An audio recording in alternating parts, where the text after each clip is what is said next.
Top 10 pinakamagandang mga babaeng naling kay Bong Revilla. 10. Nagkaroon ng anak si Bong kay Mutya ng Pilipinas Asia Pacific 2000, Josephine Canonizado na ipinanganak daw noong 2007.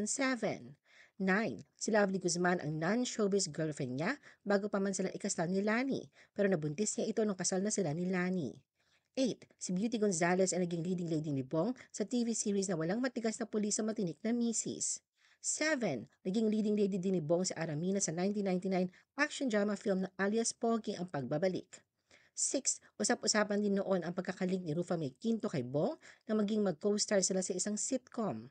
5. Si Sanya Lopez at Bong ay gumanap bilang magka-love team sa seryeng Agimat ng Agila.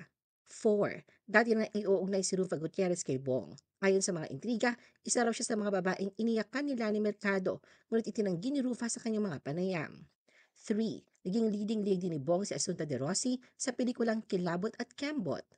2. Ayon sa mga balita, nagkaroon ng 4-month relationship sina Gretchen Barreto at Bong noong 1992, habang ginagawa ang Ako ang Katarungan.